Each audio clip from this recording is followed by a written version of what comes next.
लगातार ये प्रयास रहता है कि हम जम्मू कश्मीर के युवाओं से आपको एक बार फिर से रूबरू करवाएं। हालांकि ये युवा सड़कों पर इसलिए हैं कि रोज़गार के लिए एक रास्ता ढूंढते हुए नज़र आ रहे हैं। और रोज़गार की बात की जाए तो बड़े बड़े दावे किए जा रहे हैं कि जम्मू कश्मीर के अंदर जो है वो रोज़गार दिया जा रहा है। मेरे साथ इस समय तमाम इंजीनियर्स, हालांकि इनको एम्प्लॉयमेंट अभी मिल नहीं पा रही है और उसी के प्रयास को लेकर जो है आज यहाँ पर पहुँचे हैं। मैं इन्हीं से बातचीत करूँगा। सर, क्या दिक्कत है, क्योंकि आपको सड़कों पर आना पड़ रहा है, क्या कारण है, और आज बातचीत के लिए आप यहाँ पहुँचे हैं, क्या कारण है? सर, आपको मेरी तरफ से और मेरी पूरी एसोसिएशन की तरफ से भी दिल की गहराइयों से आपका शुक्रिया अदा करना चाहता हूँ, जो आप वक्तन फ़वक्तन हमारी आवाज़ को बुलंद कर रहे हो।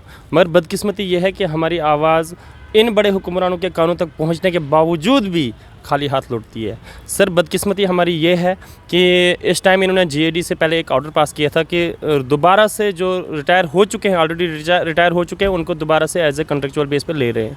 सर, जैसे पॉलिसी उनके लिए फ्रेम की जा रही है, क्या वही सेम पॉलिसी हमारे लिए फ्रेम नहीं की जा सकती थी?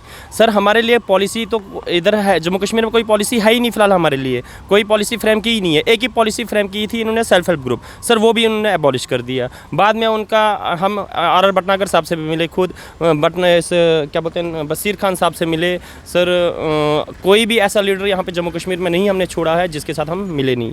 सेल्फ हेल्प ग्रुप के रिकॉर्डिंग भी, और जो हमारी जम्मू कश्मीर में अनएम्प्लॉयड इंजीनियर्स के साथ भेदभाव किया जा रहा है, कोई लास्ट 6-7 साल से कंटिन्यूसली, क्योंकि 2014 से पहले कम ज़्यादा पोस्टें हमारे पास इधर कम ज़्यादा निकलती थी हर रोज़। 2014 के बाद कौन खा गए इन पोस्टों को जो ये निकलना बंद हो गई है? क्योंकि सर, जम्मू कश्मीर के इस टाइम अगर आप फिगर देखोगे, मोर देन 60-70,000 के आसपास सिविल इंजीनियर इस टाइम यहाँ पे बेरोजगार बैठा हुआ है। मैं खाली सिविल इंजीनियर की बात नहीं कर रहा हूँ, मैं इलेक्ट्रिकल की बात कर रहा हूँ, मैं मैकेनिकल की बात कर रहा हूँ, मैं कंप्यूटर की बात कर रहा हूँ, मैं आईटी की बात कर रहा हूँ। और आपको सर ये भी फिगर मैं आपको देना चाहता हूँ कि जम्मू कश्मीर में 32 पॉलीटेक्निक कॉलेजेस हैं और हमारे पास यहाँ पे 14 डिग्री कॉलेजेस हैं।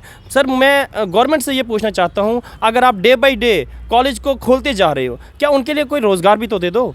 हम लोगों के लिए ना कोई प्राइवेट सेक्टर है ना गवर्नमेंट सेक्टर है। सर, हमारे पास यहाँ पे जो जम्मू कश्मीर का इंजीनियर्स है यहाँ पे, वो फुल्ली डिपेंडेंट है गवर्नमेंट जॉब के ऊपर, क्योंकि प्राइवेट सेक्टर यहाँ पे ना होने के बराबर है। इस टाइम प्राइवेट सेक्टर हमारे पास चल रहा है, रेलवे का काम चल रहा है, रिंग रोड चल रहा है, एम्स का काम चल रहा है, 4 वे का काम चल रहा है। सर, मैं आपको खुलेआम मतलब बताना चाहता हूँ आपको कि जाओ आप देखो कि वहाँ पर कितने इंजीनियर लग चुके हैं जम्मू कश्मीर के। सिर्फ और सिर्फ 5 या 10% हमारे इंजीनियर्स को हायर किया हुआ है। बाकी कौन है जम्मू कश्मीर का वहाँ पे? या तो ड्राइवर है, या तो ऑफिस बॉय है, चाय पिलाने वाला, या तो गाड़ी चलाने वाला। बाकी कोई जम्मू कश्मीर का वहाँ पे आपको मतलब स्टाफ नहीं मिलेगा। और वो भी कौन मिलेगा? या तो चाय पिलाने वाला, या तो गाड़ी चलाने वाला, या तो रहेगा जो मतलब गेट कीपर होगा। हम जो यहाँ पे जम्मू कश्मीर के इस टाइम इंजीनियर्स हैं, जिनके पास एक्सपीरियंस भी है, वो इस टाइम बेरोजगार बैठे हुए हैं। और साथ ही साथ में गवर्नमेंट ने एक ऑर्डर पास किया हुआ है रिटायर को लगाने के लिए, और उसमें 23 दिसंबर को इन्होंने लिस्ट निकाली है। श्रीनगर डिवीजन से इन्होंने 27 इंजीनियर्स जो रिटायर वाले हैं उन्होंने ज्वाइनिंग भी डाल दी है,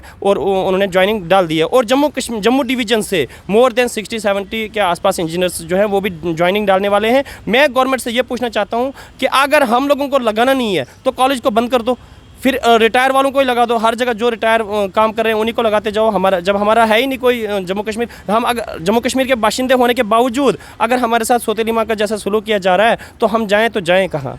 सर, मैं आपसे भी बातचीत करना चाहूँगा। जिस तरह से इन्होंने जिक्र किया है कि कश्मीर डिवीज़न में लगभग जो है 27 रिटायर्ड इंजीनियर्स को लगाया जा रहा है, और जम्मू डिवीज़न की बात करते हैं तो लगभग 60 का जिक्र कर रहे हैं। तो क्या लगता है कि जो युवा हैं इस समय, जो अनएम्प्लॉयड हैं, क्या उनको रोज़गार नहीं देना चाहिए प्रशासन को? क्या एडमिनिस्ट्रेशन को, सरकार को, जो इस समय सोचती है, क्योंकि कहती है कि ये बड़े बड़े दावे करती है कि अनएम्प्लॉयमेंट जो है वो ख़त्म की जा रही है, क्या इसको ख़त्म किया जा रहा है? देखिए, मैं सबसे पहले आपका शुक्रिया अदा करता हूँ। आप बात सुनते हैं हमारी टाइम टू टाइम, आपने आज भी टाइम निकाल के हमारी बात रखी। तो इसमें मैं आपको क्लियरली एक ही चीज़ बताना चाहता हूँ। देखिए, अपॉर्चुनिटीज़ काफ़ी देर के बाद आई थी यहाँ के इंजीनियर्स के लिए, लेकिन उनको किसी वजह से सबडॉज करने का कोशिश किया जा रहा है। क्योंकि मैं इसी के साथ, ये रिटायरमेंट वाले इशू के साथ, एक और इशू पे आपका ध्यान ले जाना चाहूँगा। जैसे कि अभी 2015 के बाद पोस्टों का टोटली अकाल पड़ चुका था, तो अभी लास्ट ईयर किसी वजह से बड़ी मशक्क़त के बाद पोस्टें हमें मिल ली, और हम दर बदर, जैसा आपको बशारत जी ने बताया, हम मतलब दर से दर फिरते रहे इन पोस्टों के लिए। अब वो पोस्टें आई किसी वजह से अभी रिसेंटली एक एग्ज़ाम हुआ अक्टूबर में, जिस जेई का एक एग्ज़ाम होता है जिसमें सिर्फ सिविल और मैकेनिकल का होता है, तो उसके बाद 163 पोस्टें और दे दी जाती हैं, जिसका सिलेबस अभी recently second week of December में ही आया है। तो कल की डेट में नोटिस, मैं इस पे भी आपका ध्यान ले जाना चाहूँगा कि कल की डेट में एक ऑर्डर आता है जिसमें ये बताया जाता है कि 15 जनवरी को ये एग्ज़ाम होगा। अब आप ही बताइए, 10 दिसंबर को सिलेबस आता है और 15 जनवरी को आप एग्ज़ाम लेते हो, क्या ये एस्पिरेंट के लिए प्रॉपर टाइम है कि वो इतने महीने के अंदर इस प्रिपरेशन की तैयारी करे, इस एग्ज़ाम की तैयारी करे और पेपर में क्वालिफाई कर जाए?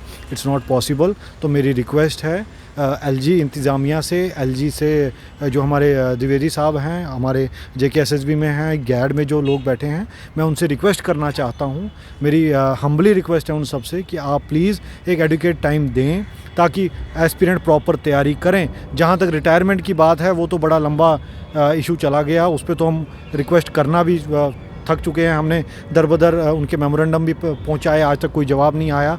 अब जो अपॉर्चुनिटीज़ हमारे पास हैं कम से कम उनको प्रॉपरली तैयार हो के हमें देने दें ताकि जो डिज़ायरिंग एस्पिरेंट हो वो लगे और जल्दी से जल्दी इस ऑर्डर को रिवोक करके आप कोई ऐसा टाइम बच्चे को दें ताकि वो अपनी तैयारी के साथ इस मैदान में उतरे। बहुत बहुत शुक्रिया हमारे साथ बातचीत करने के लिए। तो मैं चाहूँगा कि जम्मू कश्मीर के माननीय उपराज्यपाल जिस तरह से लगातार पैनी नज़रें बनाए हुए रहते हैं, और मैं उनसे भी, यह प्रशासन से भी मांग करना चाहूँगा कि जिस तरह से आप इंजीनियर्स के मेंबर्स को सुन रहे थे, इनकी मांगों को जो है सुना जाए और अनएम्प्लॉयमेंट को जो है वो ख़त्म किया जाए और एम्प्लॉयमेंट को जो है वो फौरी तौर से जो है ज़मीनी सतह पर लागू किया जाए।